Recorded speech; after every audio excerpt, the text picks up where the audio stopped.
Oh shit, look it up. We're live. Here we go.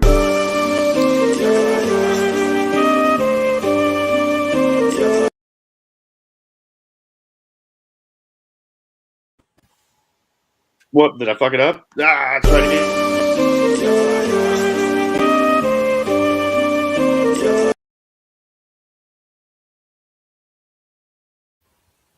Okay, I fucked up though. Either way. It's all right. It's my first day back. Anyway, guys, welcome to another episode of Game Changer Weekly. I am Cassidy, Haynes, owner of BodySlam.net. I'm joined by my man Jameus Mooney, and we're here with Kiley Fuller today. How you guys doing? I'm doing good. I'm excited to be here. I know Jameis is tired. I'm tired. I'm sore. So let's just get the ball rolling. Yeah, Before we do that, though, tired. That's nothing new. Before we do that, though, let's plug some stuff. So, guys, if you haven't yet, subscribe to the YouTube channel. Let me get the little thing rolling here. You can find us. If you're not watching us on YouTube or Twitch, then I don't know where you're watching us, but you should already be subscribed. But if you're not, thumbs up this video too. Subscribe to us all day. You can follow us on BodySlam.net on Twitter. You can follow Jameis's little handle there. Kylie's is right here. Mine's right here. So make sure you follow all of us. But guys, I've been out of it for a hot minute. Been out. You guys, we missed all our coverages last week. We do want to real quick run down the results, Jameis, since you were talking about it from last week's show. Do you have them handy? Yeah, last week we were I was joined by Andy Moore, great friend of the podcast, member of Tea and Tights. Let me pull up the results real quick. GCW, believe me. The Briscoes defeated the SAT, Joel and Jose Maximo. It was still weird seeing the Briscoes outside of Ring of Honor, but it was cool to see the SAT old CZW icons wrestle again. Blake Christian defeated Jimmy Lloyd in a very fun match. Nick Wayne, new AEW superstar, defeated Jordan Oliver, and probably the biggest win of his career so far. Second Gear Crew, one called Manders, Matt Justice, AJ Gray, and Effie, defeated ASF, Jack Cartwheel, Ninja Mac, and Gringo Loco. Very fun tag match. The Rejects, Reed Bentley and John Murdoch, defeated Orin Veit and G-Waver. And Billy Starks defeated Cole Rodrick. I'll probably get to that match later in the show because that was a really fun match. I have a lot to discuss. Mascara Dorado, the former, I forget his name. Grandma Leak, right? Grandma Leak. Mm-hmm. Defeated Joey Janela. What an interesting clash of styles that was. And Hoodfoot defeated Matt Tremont.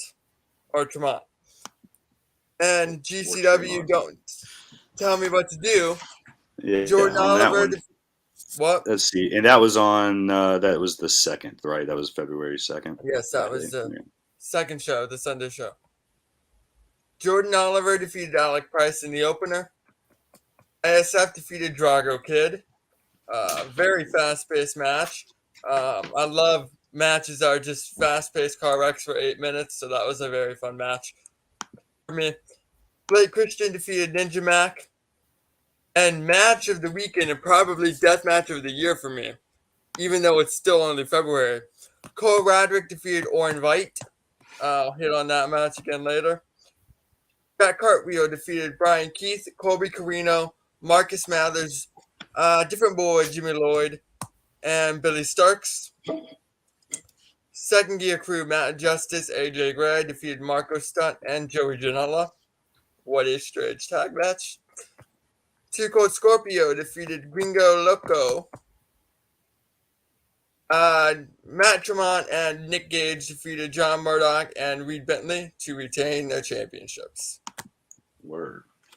That's what's up. Yeah, I watched those. It was fun. I was laying down the whole time, though, so I was just like, yeah, I didn't really get to take notes or pay much attention. I was dead, but that wrapped up the show. It was an eventful showboat weekend. Every showboat weekend is usually eventful in some way, shape, or form. I don't really want to get into the gossip, and I think we should avoid that this episode from what happened. And if people know about it, they know about it. If they don't, maybe they should look it up on their own. But I don't think it's our place to talk about any of the stuff from that. So let's just skip over the showboat and move on to what's going on. Before we If you wanna- skip over, can I just say how much I love the venue?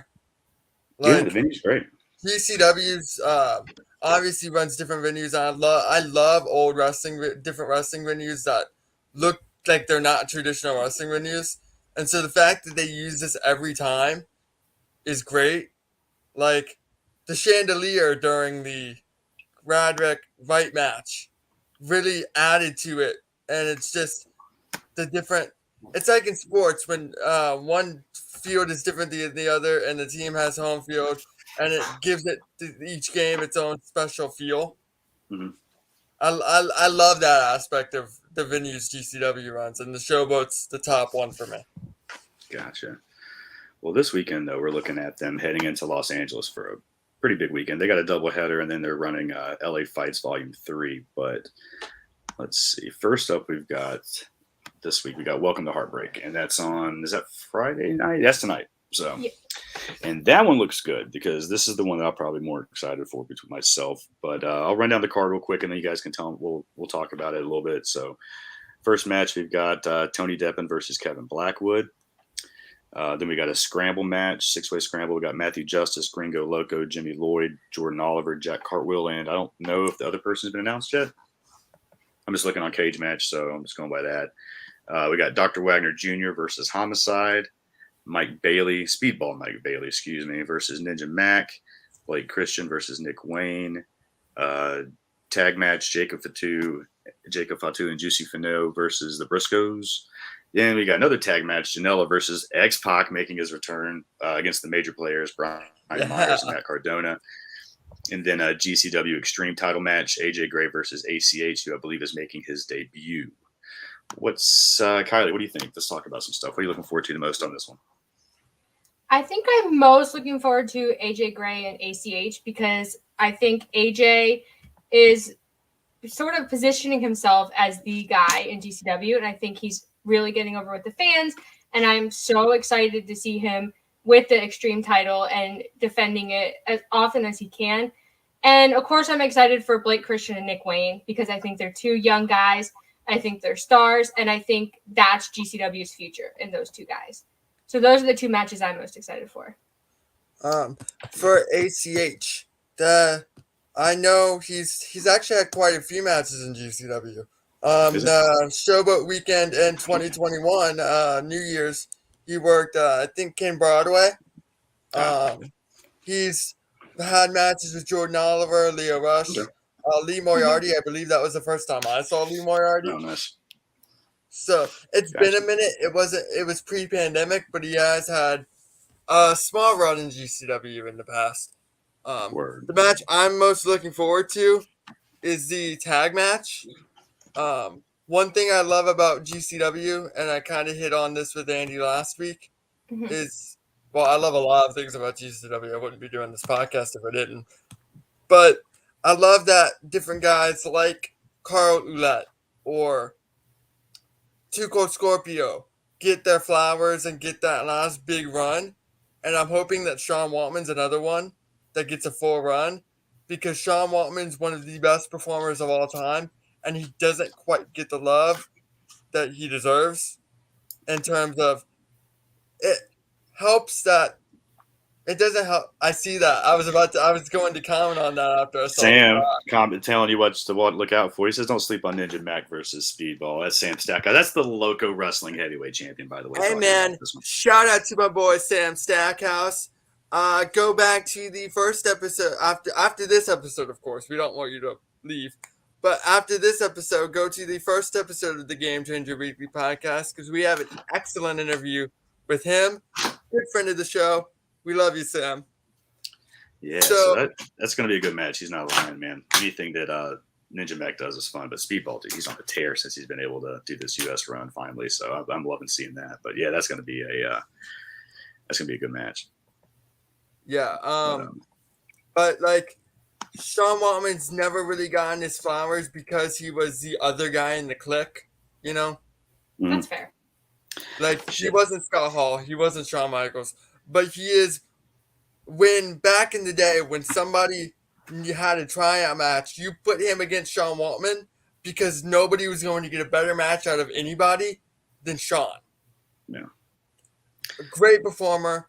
I hope to see more of him because he deserves that one last hurrah and some flowers. So I'm glad GCW's giving that to him. Yeah, that should be fun. I mean, it looks like he can still go. He looked great at Hammerstein, and it was fun seeing him in New York too. I like that. His Hall of Fame speech was great, just because you think this guy's performed at WrestleMania in front of like almost 100,000 people. Then he was freaking out and nervous, could barely talk in front of 70 of us at the at the cutting room during his induction speech. Man, it was pretty wild. So yeah, I love some Sean Waldman, so that's a good one. But I'm not gonna lie to you guys, I'm about to have to tap out. I've been sitting up for like 15 minutes. I'm already about to start crying and freaking out. So I suck. I apologize, guys. My back. I don't know if you guys know. I broke my back. So this is about the most I've sat up, other than like for the last like 30 minutes. I've been up trying to do shit. But I'm gonna let you guys finish this out. I can't do it. I apologize, guys. I'm gonna dip out and let you guys finish up the rest of the show. I know it's in good hands. So, guys, love you. I'll talk to you guys later. I apologize for this. I'm just fucking dying. I'll set up the thing for you and switch it to the other window. But you guys carry it out. I gotta go. You're good, man. Okay, so let's run down this card a little more. Briscoes, Juicy Fanu, and Jacob Fatu. What are your thoughts on that? I think it's such an interesting matchup because I think the Briscoes and GCW are, I don't know, they're just giving me something different. I feel like they're really just taking this GCW run and saying, you know what can we do? And that will make every match better than the last. And I've consistently enjoyed the Briscoes in GCW more than I've ever enjoyed them before. And that's not a knock on the Briscoes. So I'm super excited for this match. I think the Briscoes are exactly what GCW needs coming out of the world on GCW. And I think tag team wrestling is my favorite. And I think Jacob Fatu is a future star of the business. And I just love seeing this in GCW. It's incredible. I wonder if two people could start a tag team podcast. I wonder if there's two people on this earth who like tag team wrestling enough to start a podcast. My issue with the Briscoes for the longest time is, and loyalty is not a knock. But they stayed in Ring of Honor for so long that it's kind of like the Usos now. There's nothing new the Usos can do in WWE. So there is no way the Usos can get me invested. And that was kind of the thing with the Briscoes as well, toward the later run in GCW. Ring of Honor. So now that they're in GCW, it's a fresh set of matches. It's they're more motivated because it's a new spot. And it's been a really fun run. Obviously, Jacob Fatu, I agree, is fantastic. I think that's going to be. I want to see more of him in GCW because he is awesome, and that's a match I wanted to circle out because that's something we need to hit on. Do you want to? Is there anything else on that card you want to go over before we go to the next one? I just wanted to say GCW scramble matches are always great. So, of course, those guys are going to absolutely deliver. And Gringo Loco is doing great things. And if you don't know about all the stuff he's doing, please go follow his Twitter and see all the great stuff he's doing. Yes, sir. Yes, ma'am. Sorry, I'm used to Cassidy there. We'll actually hit on Gringo Loco when we get to the news about the collective. Yeah. Because we're going to need to hit on that toward the end. The next show, the first match is actually something that, speaking of Gringo Loco, this is not the match I was going to mention first, but Mascara Dorada is working Gringo Loco this weekend. That will be a fun match. So good. They're both so underrated, and I'm so ready for them to just show out and just show everyone what they're made of. It's going to be so good. I hope that GCW tightens the ropes because at the Houston show with Mascara Dorada's debut, Sam Stackhouse is in the house, everybody. He can attest to how loose these middle ropes were at the Houston show. So when he went to do that spin move he does, You could tell it threw him off because he was so used to how Mhm. WWE tightens their ropes. So let's hope that doesn't happen this weekend. The first match, Thunder Rosa versus Tony Deppen. That's an interesting matchup, isn't it? It certainly is. It's going to be great because they're both seasoned pros. They're great at what they do. They can have a good match with anyone. Both But that's excellent such a technicians matchup. too. It's going to be the character work and just all the extras in that match are going to be fantastic. Well, Yeah. GCW is good about learning their lesson from things, so we're just going to assume that they're going to fix it this time. So obviously, stiff. Both of them work stiff too, so that'll be a fun, physical, technical matchup. Speedball Mike versus Blake Christian, That's going to be nuts. and we mention it every week on the show, and you and I have discussed the performance center a lot and its flaws. Like that's a conversation you and I have had ad nauseum. But one thing they do is if you already know how to work, you're gonna get so much better, and they're just gonna tighten the screws and make you more concise of a worker. And Blake Christian is proof of that. He was great before; he's incredible now. His fundamentals are through the roof. And another guy like that is Alex Zane, who is working this weekend with a different boy, Jimmy Lloyd. That's also going to be great. And I just have to say, GCW they don't get enough credit for the cycling of talent that they do. They take in these younger guys and they turn them into stars. And that's why GCW's talent pool is so deep. Even though they have a lot of the same guys being on the same show, it always feels like there's massive star power because GCW is so good at making stars and they have goodwill with their fan base, which is super important. And I think both Blake Christian and Alex Zane are just going to be massive this year. There's two things that GCW does great at. And similar vein, so GCW does a wonderful job at bringing different talents in that to at least give them a shot and see if it works with their audience. Like last year, they brought in New Year's, they brought in Ho Ho Loon randomly. A name I hadn't heard since the NXT Coconut Loop days. Like cycling talent throughout always helps because it keeps all of your regular talent fresh without having to burn those matchups so you can get to them later. And at the same time, they also do a wonderful job at every match is different.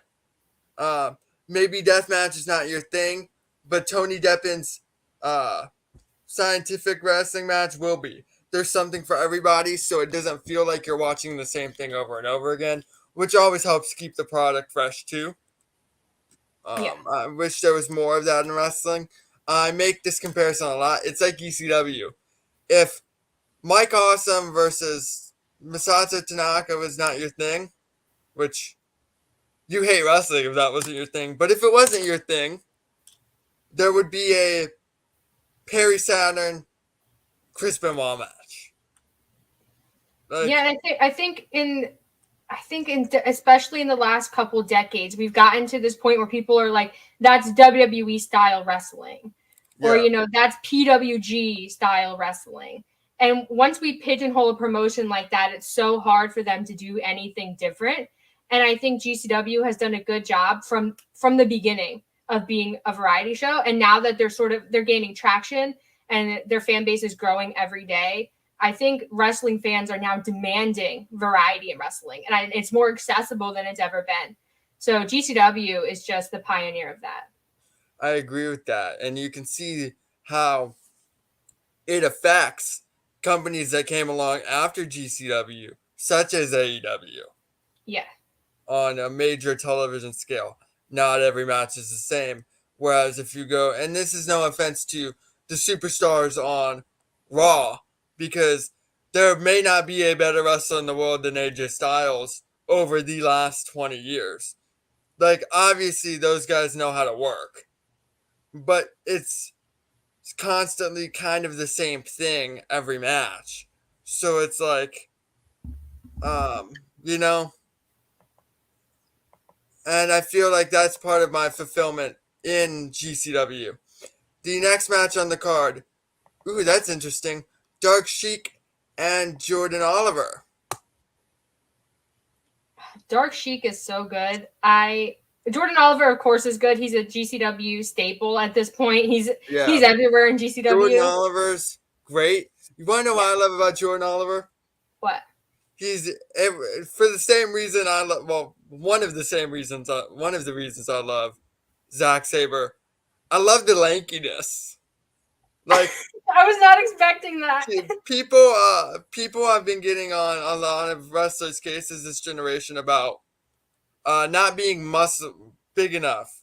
Yeah. But I love that you get guys like Jordan Oliver who are excellent at their craft and look more like me than they do a more traditional professional wrestler. And I think that's great for everybody who's watching. I think it presents something unique that makes him stand out and be him. Yeah. I think he's definitely, he has a unique look, and I think he has an underrated, unique in-ring style. I think people don't think of Jordan Oliver as, this once in a lifetime talent, but I think his progression from his GCW debut to now has shown that this is a guy who learns very quickly and he can adapt to anyone he's in the ring with. And I think Jordan Oliver is he has a special place in my heart, and I think he's a star. Yeah, so last year in Tampa, he won the Acid. I believe he won the Acid Cup. I was there for that. How do I not remember this? Was that the one at the Cuban Club? Yes. Oh gosh. the most dreadful venue ever. Listen, it's Ybor. They're all dreadful venues. Look. Hey, they're all 100 years old. When the Rays finally get there in 5 years, it won't be dreadful anymore. But the issue with the venue wasn't that it was an Ybor. It was that it was so dreadfully hot outside, and they had it in the field out back. Yeah. Like, I remember, I won't tell that story. I'll tell you after we go off air. But yeah, okay. I think Jordan Oliver won the Acid Cup beating Moriarty in the final match. But on day 2, he worked Braden Lee, Cole Rodrick, and Lee Moriarty, and it was a different match every time. And that's the mark of a great performer. When you can wrestle 3 times on one show and not do the same stuff, but still tell 3 excellent stories. He had already won me over, but he kept winning me over that day. Dark Chic is fantastic. It took me a while to really appreciate her, but she or them, I don't know their pronouns, but they're great. I agree, and I just love to see these unique characters in wrestling. I feel like we're finally getting out of the work rate phase of wrestling, and we're getting back into the you can be a great character in wrestling and still be successful phase. And I love that about wrestling, sort of the artistry and the creativity. And not that Dark Chic is bad in the ring. I don't want to send that message out there. Excellent Dark Chic is color. amazing. Dark Chic is amazing in the ring. But I just love to see people who aren't afraid to be different. And Dark Chic is one of those people. Look, I love Bryan Danielson. I love guys like him. And then I love guys like the Young Bucks. But that PWG era could changed wrestling in a way to where characters kind of got pushed to the wayside. And it wasn't until recently Orange Cassidy, Danhausen, Alley Cat, now Alley Catch, GCW staple as well. Effie, another GCW staple. Warhorse. It wasn't until those guys kind of brought characters back to the forefront where we saw that come back. but that's an important part of the wrestling, because the pageantry and the showmanship is such an important aspect. Otherwise, why don't you just go watch MMA and something that's more shoot? Like, Yeah. it's a little something for everybody, but you need characters, so there's a reason to tell the story. And I like that GCW is bringing it back. Not only are they bringing it back, though, they're letting people be themselves as the characters. Effie is a character. Dark Chic is a character, but they're themselves. They're unapologetically themselves. They're not amplified versions of themselves. They're not creating these personas from scratch. They're being them, and that's the character, and it works. Not only that, it makes the more inclusiveness of wrestling that I have no issues with it. I've never had an issue with it. But some people do feel like it has been forced in the past. Them being themselves make it feel organic. It makes it feel natural. And that's going to be important to winning more people over in the long run than anything else. Yeah, and GCW has definitely proven that inclusivity is important in wrestling in this era. And I think it really speaks volumes of how far wrestling has come in such a short period of time that now wrestling fans are like, you know what? A guy like Orange Cassidy, he's fantastic. He's a star. And they turn him into this merch empire. And now he's in AEW and he's doing very well for himself. Danhausen in a similar vein. Danhausen and Darby Allin, I think that's a very unique character. Like you mentioned, Effie, all these guys who fans gravitate towards these authentic characters and they want to relate to wrestlers.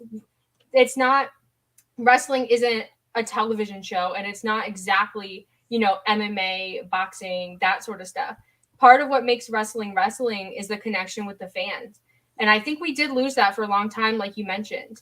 And that's not a knock on PWG because I love PWG and PWG helped the industry survive a very dark time. I think that also reflects in the long-term arc of mainstream companies. Like in the 90s when wrestling was at its biggest, the Undertaker's character no longer worked.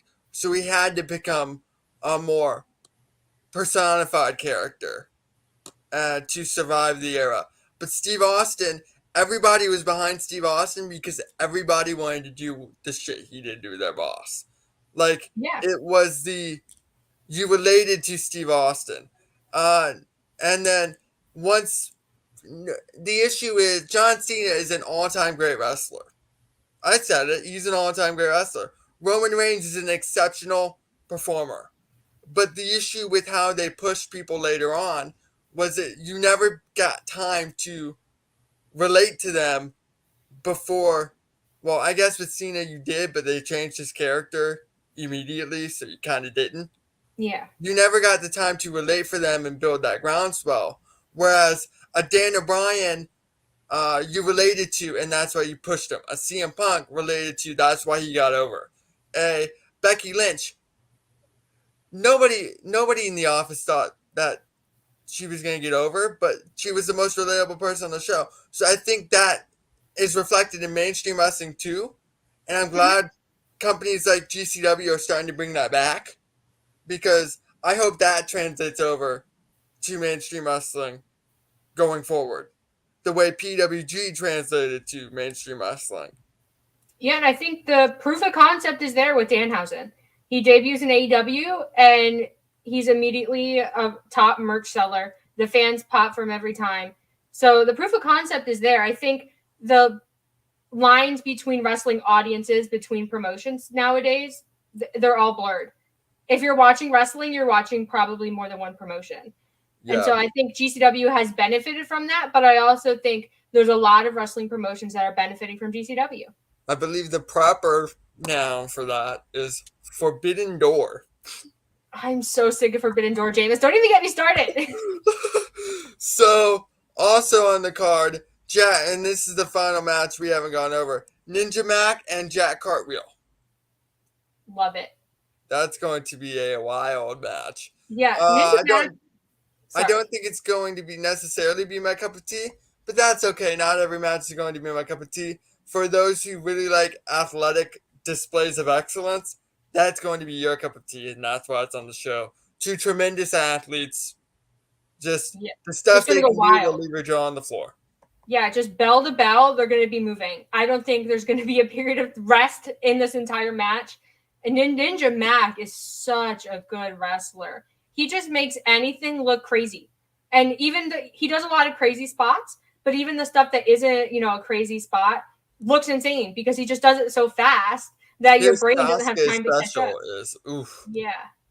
Like, And Jack Cartwheel, also a future star of the business. I think GCW is doing a great job with him. And I think he was PWI like number 3 rookie of the year, number 4 rookie of the year, something like that. So talented and such a good guy. Just he has a home in GCW. He's going to do amazing things. Sky's the limit for him. the final card this weekend is LA Fights Volume 3. This is Yeah. a fascinating card.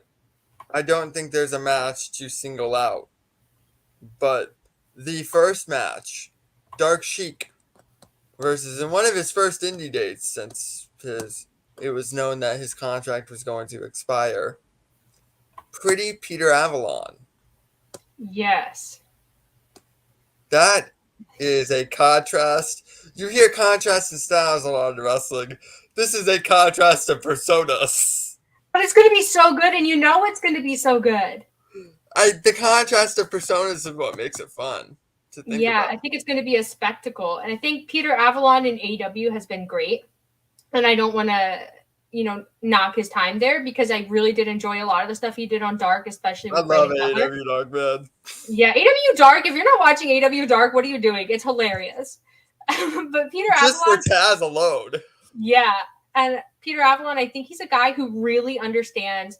I know it's cliche, but the psychology of a match and sort of relating to the fans and being a strong presence in the ring.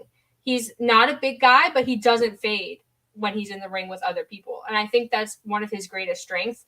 This match is going to be crazy. I'm prepared to enjoy myself. I'm prepared to laugh. It's going to be great. Yeah, I agree with every word you just said. I don't have much more to add. Bad Dude Tito versus Tyler Bateman. Do you want me to just run down this card? It's just a weird card altogether. If you want to, I think there's a lot of new faces here, though, and I think we should touch on that because I think that's just another example of GCW being absolutely insane and booking everyone and anyone. And a lot of the guys on this card, I think, and girls, I should say, I think are indie stars. And I think I think LA Fights is probably one of my favorite GCW things. Yeah, Bad Dude Tito is a local Californian performer. Nice power, very athletic. He does a lot of really fascinating stuff. Not much to talk home about for me because I haven't seen that much of him, but it is something that what I have seen I have enjoyed. And Tyler Bateman is a very skilled wrestler. He's very clean. Is the word I'm looking for. He's very fluid. clean. Yeah, and I think he's really going to help Tito look good, and I think this is going to be a star-making performance for Tito. Yeah, he's been on the Indies for about forever. I think my entire lifetime. Yeah, I think Tyler Bateman. It's got to be 20 years. For reference, I'm 20 years old. Yeah. I turned 21 this year. You make me feel old. But not that much older. Yeah, that's fair. So that's going to be an interesting match.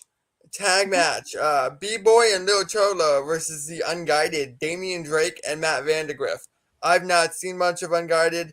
I believe they started right before the pandemic, so they got into the Indies. I don't know if I want to say at the worst time because the indies coming out of the pandemic have been hot, but it's kind of difficult to kickstart a career during a global pandemic. Yeah, I don't think they've worked a lot of promotions, which is it's really interesting now that they're in GCW after not working a lot of promotions.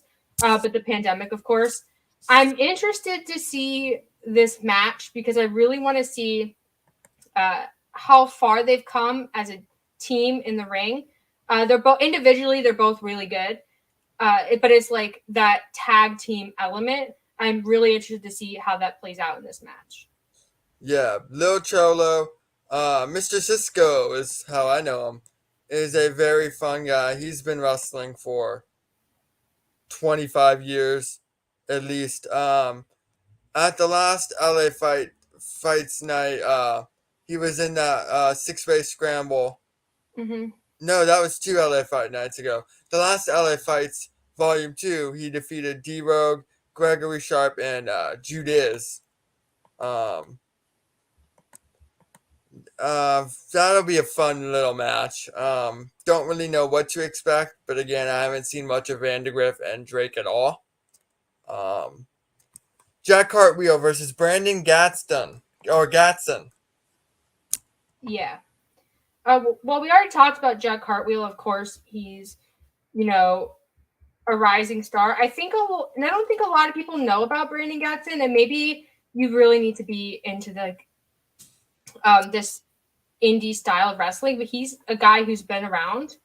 He's been around for a while. He was for a long time, and he is very technical, not in like a Zack Sabre Jr. kind of way, but he's a guy who is very meticulous in the ring. He was on ECW for a bit, like the WWE reboot in the mid 2000s. Not long. They kind of ran through a bunch of different guys back then for that show. Yeah, I think he's just been doing stuff on the West Coast. I think he's done Future Star Wrestling, if I'm not mistaken. And I think he's done West Coast Wrestling Company. I'm not sure. He was a staple of the Southeastern Indies for 10 years SoCal Pro, if anyone's into SoCal Pro. Like I said, you really have to dig into the sort of to know him as a wrestler. But I think GCW is a good place for him. And maybe that's just my bias because I've seen him work and I know he's great. This match will be interesting, though. It's another Clash of Styles type of thing. Yeah. Which this card seems to be full of. This is very... If you're into GCW for the deathmatch style, this is not your show. Oh, no. This is very much this is as independent scene as GCW will get. And that's the great thing about LA Fights. Kevin Blackwood, who's been on AEW Dark a lot. Yes. Versus Jive It All. This is another interesting one. Kevin Blackwood's great. Yeah. I've really enjoyed what I've seen in AEW. He's also been working New Japan Strong for a bit.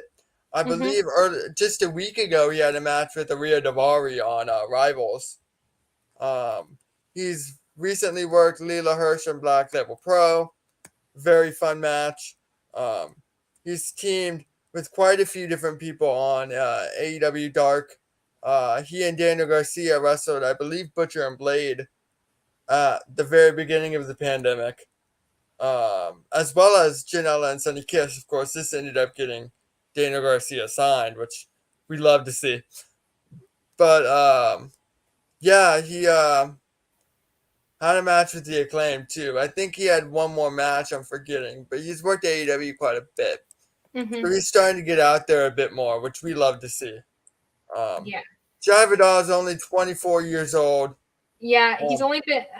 I don't even know how long he's been doing this. Maybe 4 years, maybe a little bit more than that. Trained by Gangrel, I believe, too. Yeah, lots of upside. I'm not sure how this match is going to go, just because I think it's another Clash of Styles, but I think it'll work if they do it in the right way. Jive It All, though, I think there's a lot of potential there. I just think it's the details. And I think Kevin Blackwood is the guy to get the details where they need to be. So this has the potential to be, match of the night, star-making performance for both of them. But they really need to buckle down. So he's also a stable of the California scene. Most of these talents are, if you haven't heard of them. He's been working at PCW quite a bit, which is the main promotion in Southern California. Pentagon was their champion for a while. PCW is a promotion for people to check out. Of course, I'm a Penta El Cerro fan, so anywhere Penta's been, I've gone out the way people need to check out. branch out of the East Coast. I understand the New York independent scene is great, and Jersey is great, and Pennsylvania is great, but branch out. Florida is great too. What you talking about? Branch out to go to Texas independence, California independence. Get these guys attention. Since I mentioned Florida, shout out to Tampa Bay Pro, as Logan writes. Tampa Bay Pro. Watch Tampa Bay Pro. Generation for the Championship tease. Wrestling. Tampa Bay Pro is so good. So and then the final match, I believe we haven't gone over, is Alley Catch, GCW legend, my favorite GCW wrestler, versus Sandra Moon, which is a fascinating match. Yeah. Speaking of Generation Championship Wrestling in Tampa, Florida, Sandra Moon wrestled in the Diamond Cup there. I don't think she made it very far. It's a big tournament. She really impressed me. So I went and I checked out a lot of her stuff. And I have no idea why this woman is not on every show ever. She was on Impact not too long ago. I believe she worked on Monster Samovich. I think she is incredible. I don't think she has a lot of experience. I'm not entirely sure where she trained with who, but she's relatively inexperienced, and I think she'll rise to the occasion on a big stage. And Alley Catch is just the type of experienced woman, GCW staple, who can really help her connect with this audience. And I hope, cross my fingers, that she gets more bookings with GCW. If you want somebody, there are two people in GCW that if you want them to have a good match, you put them against. Alley Catch is one, and Chris Dickinson is another. Yeah. So, actually, I had an interview drop on Body Sam's YouTube channel with Chris Dickinson yesterday. Speaking of, if you want to go check it out. What? Go watch it. You gotta plug it. Tell people to watch it. Have you watched it yet, Kylie? I haven't watched it yet, but you know you're gonna have to now. I will. I'll let you know. Yeah, it's a part of my New Japan Strong series. Second episode. The first episode was a great interview with Carl Fredericks. Yes. Hopefully more coming out soon. Just throwing that out there. But the Dirty Daddy, Chris Dickinson, is back in LA this weekend. He's not working, but he will be at the shows. Hopefully he's back in time for the collective because he's the best guy in GCW. Shout out to him. Excellent guy. Great dude. Very fun interview. Again, go check it out. Glad he's getting back to nearing 100%. GCW really misses him. Not that they need him, but he adds so much to the show. Yeah. And so those are this weekend's cards. Do we want to kind of go over? I mean, we should. But, before we go over the collective and any news, I want to just talk about Cole Rodrick for a second. This guy had a tremendous scientific match with Billy Starks on the first show this past weekend. Great match. Second best match of the weekend. You're going to want to go check it out. There's a spot in there where she hits the 2 suicide dives and he runs back in. She throws him over and then hits the suicide dive on the other part of the ring. Man, I enjoyed every second of that match. But the next night, and Cole Roderick's very scientific. He's not much of a deathmatch guy. his character needs that one extra, has been needing that extra dimension for a bit. He works with Orin Veidt, and maybe the end, what I might think is the best match of the year for deathmatch wrestling. It's going to be hard to top it for sure. What helps is Cole Rodrick's very pasty, so when he bleeds, it bruises, and it makes it look so much cooler. But one of the most physical matches I've seen. But it was, the psychology of it was completely off the charts. And just the small things. Like there was a point where he was going for the moonsault with the light tubes on Orin Veidt's chest. And he put the light tubes in his chest and in between Veidt's shirt so Veidt couldn't move them. It's just like the small details of it I really ate up. I had a lot more notes, but apparently my phone decided to delete my notes. So there's that. Go check that match out. I also like that it ended on a wrestling move. I thought that was a nice touch. So yeah, go check that match out. Cole Rodrick had his star-making performance this weekend. And I thought I'd be remiss if I didn't touch on that because of how good and excellent he did. Did you watch the shows this weekend? I did. I was just going to let you talk about it, though, because I knew you were excited. I get excited easily. I know. I talk a lot. So what were your thoughts on the shows? I thought they were good. I think they're definitely, as a promotion, rebounding from the last sort of run of subpar shows. Or I felt that they were subpar. I don't think they met the standard that they had set for themselves. I think this weekend shows, though, are going to be better. I think this weekend is strong. I do too. There wasn't much for me to hit on from this weekend show. I liked it, but yeah, Cole Rodrick was the only thing this weekend that made me really go, wow. That's fair. So I thought it'd be remiss if I didn't touch on it. The collective, before we wrap up, though, has announced quite a bit. Perhaps the biggest news. Johnny Nitro, well, Johnny a lot of names, is working the collective this year. Yes. Let's just call him John Hennigan. There's too many names to keep up with. And I grew up on Johnny Nitro, so that's like 10 names later, but in my head, it's always what it's going to be. So he's always been there. He just finds a way to be there all the time. I believe his name for the Gringo Loco show is Johnny Caballero. Yes. He's going to smash it. He's going to be incredible like he always is. I think this is a great fit for him, too. I think this show is going to be nuts, though. Who would you like to see him work during the collective weekend? Because I know you're a big John Hennigan fan, aren't you? Yes. I've been a fan of his since I was a child because I've watched him since I was a child.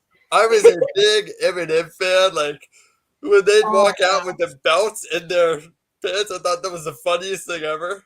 Oh, wow. I don't know if there's one person I would like him to work. I wanted to see him against everyone. Are we talking like dream match scenario? What match do you want to see the most that weekend? Oh, so it doesn't have to be with him? Oh, I meant with him in it. Oh. I would like to see him, and maybe this is me like being dramatic or being like just dream matchy. Laredo Kid. I think Laredo Kid would be a good match. That would be fun. I think that's the match for Gringo Loco show because I believe Laredo Kid was also announced for it. Yeah, I think. Correct me if I'm wrong, but I think Drago Kid was too. He was as well. Yeah. So either of those two. I'm not sure who else he has in mind though, so that could change. I'm not sure who else is booked for this. If he's working more than that show, I want to see him work Jordan Oliver. Oh, that would be good. I would love to see him with any of the GCW guys, though. And Joey Janela's Spring Break. So far, this year it's 2 nights. Yes. Last year it was 1 night, and they went over with Gage and Paige, and after the match, which I have a lot of stories from that show, but because they went over and because I had thumbtacks in my foot and got my foot stuck on barbed wire because there was stuff everywhere, so they had to close the venue and push Lucid Dreams, the VXS show, back because they needed to clean it up because it was a danger to everybody. So the midnight show didn't start till like 1:30. That's crazy. Yeah. This year Spring Break is 2 nights, which is interesting. The second night is the Friday midnight show, which last year was VXS. So I don't know if actually no. Yeah, last year was VXS because For the Culture was a Thursday midnight show. So I don't know if VXS is a part of the collective this year because that would have been their spot, I assume. Announced for Spring Break, Minoru Suzuki, Biff Busick, the former Oni Lorcan. That's the match I want. I don't think that's the match we're going to get. That's the match I want. Because that would be a stiff match. Alex Colon versus John Wayne Murdoch, Nick Wayne, and Speedball Mike Bailey. That's a fun little lineup so far announced. Yeah. And Spring Break is always a variety show. It's always fun. And it's just, Spring Break is like, to me, it's like the culmination of everything GCW has built. For and me, it's like, it's the peak of the indie independence for the year. Like everything from around independent wrestling builds to that one show during Mania weekend. And Joey Janela has done an excellent job promoting those shows. And Joey Janela, he's an excellent scout for talent. And Spring Break, you'll always see guys maybe you haven't seen a lot, or you'll see guys doing things you haven't seen them do before. And that's just the magic of Spring Break. And so I'm so excited. I'm excited for the collective, of course, for all the shows, but Spring Break, especially because it's big now, it's going to be great. And for Planet Death, which is, I believe, Alex Colon's show he does every year. Akira, Slade, and it's hosted by Nick Gage. It's going to be Nick Gage as a host is always funny. I just think give him a mic and let him talk and you're going to laugh. He's just, I don't know. His personality is just so out there that Nick Gage is always great. I think this is going to be absolutely brutal. And I'm excited for it. If you like deathmatch wrestling, that's going to be your favorite show of the weekend. Pagano Kid is also announced for Gringo Locos. The World on Lucha, it's Pagano Kid, Johnny Caballero, which if you don't know, if you weren't tuning in a couple minutes ago, which I don't know why you weren't, but if you weren't, John Hennigan, Johnny Nitro, John Morrison, Johnny Mundo. Let's not go through his whole list of names. It's very arduous, to say the least. The Radio Kid and Drago Kid are announced for that show. Let me see if I can find the collective lineup all together. Cage Match probably has it. There we go. For the Culture is returning this year, which did our interview with Kenny King ever air? I don't think so. I don't think so. I think it's going to be part of Wrestling with Whiteness, though. It's not, because she messaged me about it the other day. I don't know that, but we did an interview with Kenny King. And on the interview with Kenny King, he goes in detail about how he's reached out to work for the Culture. So we'll see if that culminates into something. Mm-hmm. If not, then damn, because that would be a lot of fun. But for the Culture this year, that's on the 1st. Also on the 1st, is the LA Fights versus JCW. Joey Janela Spring Break 6 Part 2, The Greatest Clusterfuck. The day before that is Bloodsport, which just been stuff announced. Biff Busick is working Bloodsport. Janai Kai is working Bloodsport. Jonah Rock, the former NXT North American champion, is working Bloodsport. Bronson Reed, I couldn't think of his name. That'll be interesting. That'll be very fun to see. Minoru Suzuki, John Moxley, and Timothy Thatcher. Yeah. What a lineup, though. A lot more announced. I'm pretty sure Josh Barnett's going to be working that show because Josh Barnett works every Bloodsport. Former UFC heavyweight champion Josh Barnett. Planet Death, which we just went over a little bit. On the 2nd, Effie's Big Gay Brunch. So far announced for that, Kid Bandit, Paulo Del Mar, Dark Sheet, Keto Murray, and Brooke Valentine. Gringo Locos, The World on Lucha. And that's the collective lineup this year. It disappoints me that there's not a show called This Thursday in Texas, because I know Bill J would have had a lot of fun with that. Yeah. What would you know who I would like to see work the collective? And I kind of hit on this yesterday. Who? This is Claudio. Yes. Put him and Chris Dickinson in Bloodsport and call it a day. Oh my God. I'm writing a letter right now. I'm going to write them all letters and be like, how can we make this work? Because I just want to see him everywhere, though. I hit on that for so long that now there's a whole generation of like indie guys that he's never worked. And if you haven't heard, Antonio Cesaro has quietly until it was reported, departed from WWE. Kylie broke the news at Body Slam. Well, she helped break the news. Fightful broke, PW Insider and Fightful broke the news, but she covered it. And while Kyle, her new podcast co-host, which we'll hit on in a couple minutes because we wrap up, and I did a quick coverage of what the situation, what we would like to see. You can find that on our YouTube channel. Again, be sure to subscribe.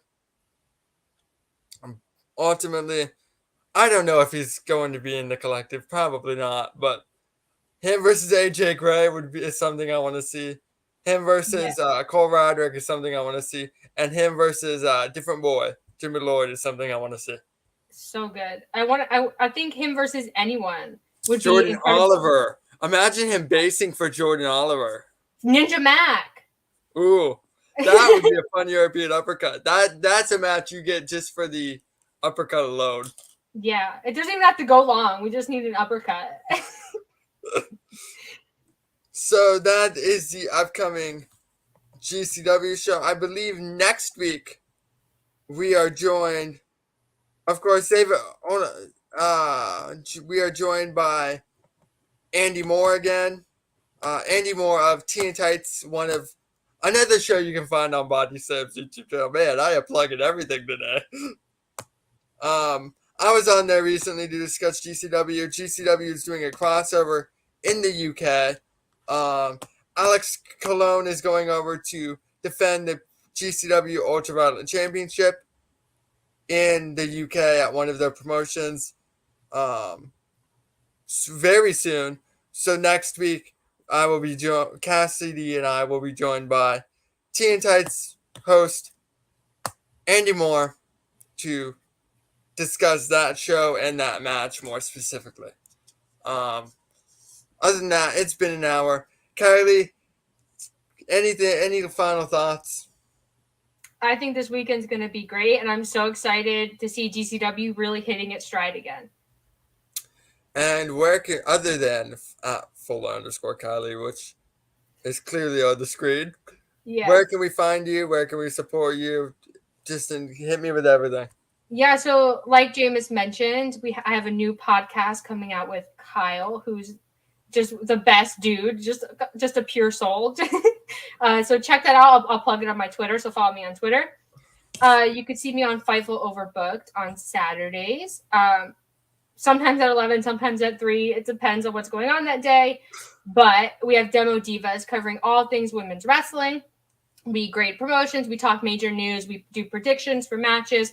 So if you like women's wrestling, you can find us there. We have ADH Divas on the Body Slam channel on Sundays. And I do other random stuff. I do interviews places. You have to follow me on Twitter because I'm just having fun in doing all the shows. And for me, I have a lot of big projects coming up, so be sure to follow me on Twitter. One very GCW heavy, so be on the lookout for that. I'm very excited for that project. Can't say much more yet, but very ecstatic. You're planting the seeds. You can see me every week. Usually this show airs on Thursdays for Game Changer Weekly. Cassidy, Haynes, and I. Unfortunately, Cass has been out of commission as of late, which shout out to Cass. Thanks for joining us a little bit. We appreciate it. Hope you feel better soon. I'm a writer at Body Slam, but I mostly do editing now. You can find me doing a new Japan Strong series on Body Slam's YouTube channel. A lot more coming up. Be sure to follow me on Twitter at the Jameus, which right below me. Other than that, I don't think I have much more to plug. I've plugged pretty much everything throughout the show.